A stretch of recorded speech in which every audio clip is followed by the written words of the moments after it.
Saudara, setelah dinaikkan ke penyidikan dan adanya upaya pemanggilan paksa para terlapor pagi tadi, bagaimana proses hukum kasus pencemaran nama baik antara Menko Luhut Binsar Panjaitan dan dua aktivis Fathia dan juga Haris Azhar. Kita akan sapa Junifer Girsang, ini adalah kuasa hukum Menko Luhut Binsar Panjaitan. Selamat malam Pak Junifer. Selamat malam Mbak Liviana, salam sehat selalu. Salam sehat Pak, kita juga akan sapa Pak Muhammad Isnur, ini adalah Ketua Yayasan Lembaga Bantuan Hukum Indonesia atau YLBHI. Selamat malam Pak Isnur. Selamat malam Mbak Liviana, selamat malam Pak Junifer. Selamat malam juga Mas Isnur, salam sehat juga. Oke, saya ke Mas Isnur dulu ya. Mas Isnur, jalannya pemeriksaan bagi Fathia seperti apa sejauh ini? Ya, masih berlangsung Mbak, belum keluar. Tadi saya mendampingi sampai tahap pertama, setelah istirahat saya kemudian izin keluar, jadi masih berlangsung. Pertanyaannya tadi di awal seputar administrasi ya, teknis per YouTuber gitu. Dan Fathia memang dalam banyak pertanyaan tidak mengetahui YouTube kapan dibuat, YouTube itu ya siapa yang edit dan lain-lain. Nah, sesi yang kedua setelah saya izin keluar, saya tidak mengetahui perkembangan pertanyaannya. Dan karena saya harus juga menghadiri acara ini.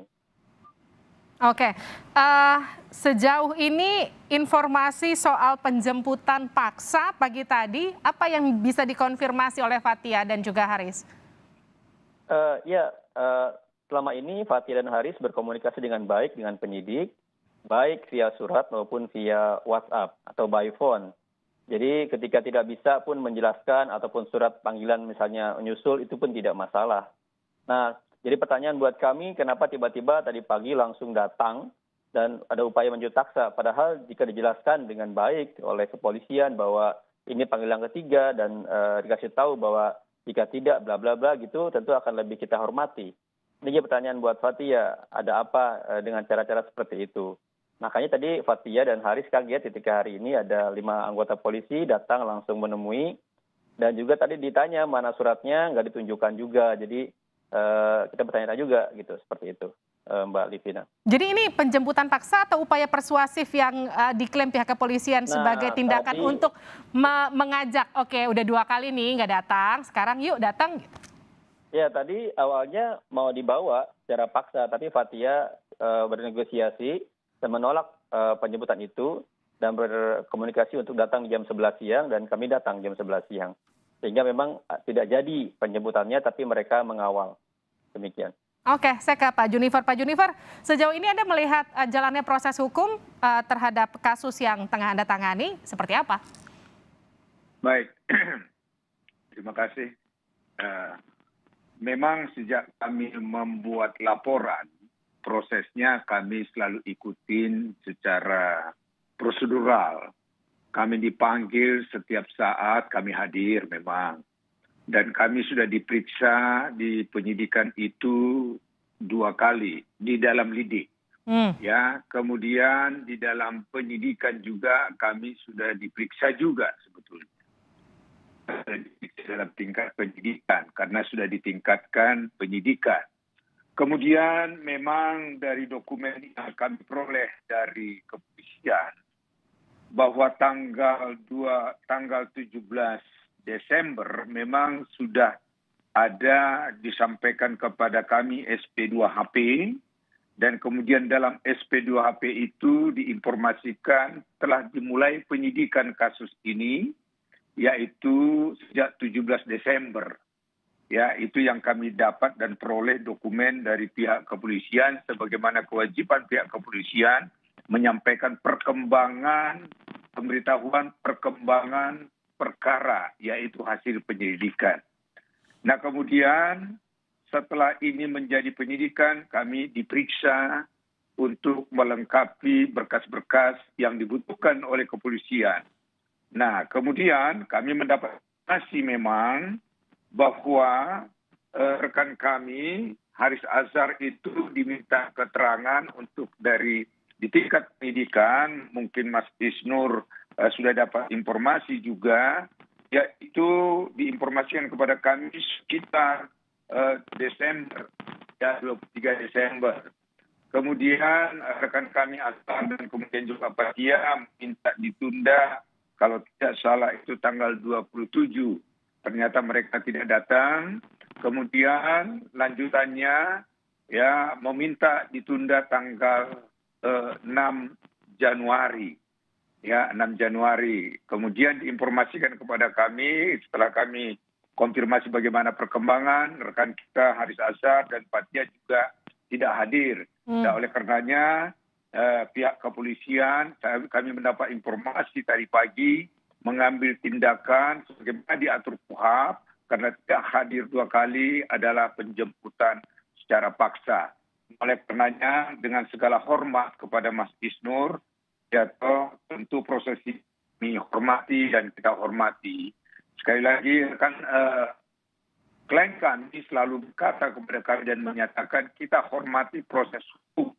Kesalahan di mediasi yang diundang oleh pihak kepolisian klien kami sesibuk-sibuknya dia hadir di setiap panggilan kepolisian. Tetapi pada saat mediasi terus terang aja kami juga sangat kecewa ternyata waktu dan kesempatan yang diberikan mediasi itu pertama tidak hadir dan kedua juga ya panggilan untuk mediasi itu sekitar saya ada catatannya ini sekitar tanggal 23 November ya ada panggilan untuk mediasi juga tidak hadir.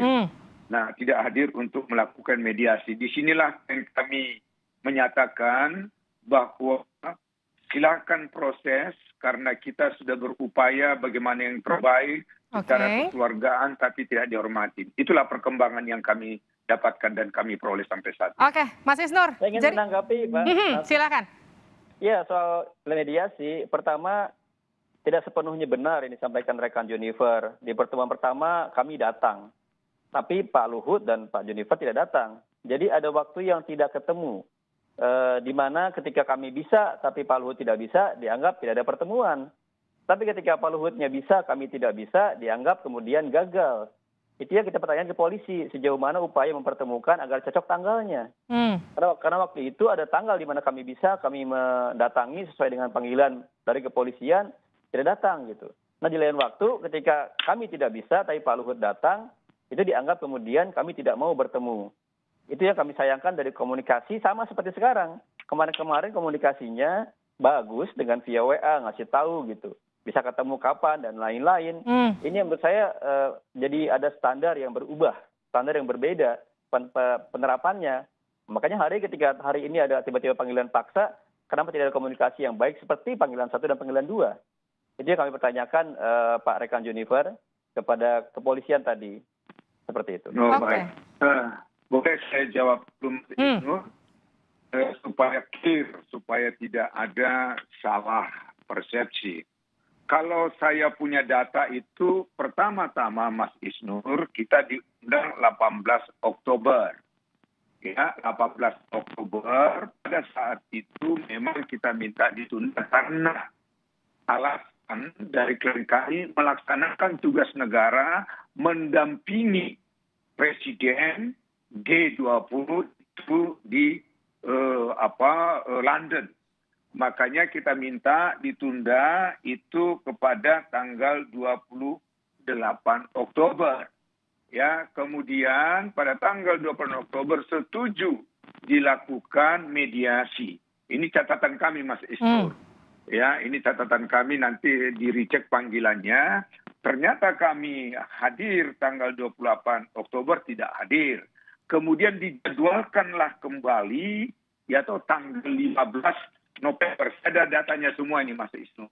15 November dikirim kepada kita, kemudian dilakukan mediasi kembali itu tanggal 23 November. Ternyata kami hadir akan padahal yang menentukan tanggalnya itu saya masih ingat, saya sendiri berkomunikasi dengan penyidik, itu kalau boleh permintaan rekan kita Haris Azhar, jangan deh hari Kamis, boleh nggak hari itu? Pada saat itu saya tegaskan saya akan berkomunikasi.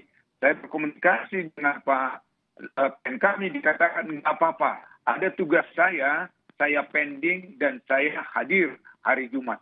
Ternyata disiapkan tidak hadir. Oke. Itulah yang terakhir untuk mediasi, barulah kita mendapat surat. Setelah itu proses lebih lanjut, terjadilah yang SP2HP, peningkatan penyidikan. Oke. Ini yang menjadi fakta kami. Ini saya clearkan dulu karena tadi nampaknya ada salah persepsi bisa dikatakan seperti itu antara pihaknya Mas Isnur dan juga pihaknya Pak Junifer. Jadi kalau saya clearkan, sebetulnya adakah niatan untuk mediasi atau memang waktunya aja yang belum ketemu sampai sekarang untuk mediasi? Tapi nanti dijawab usai jeda ya di Sapa Indonesia Malam.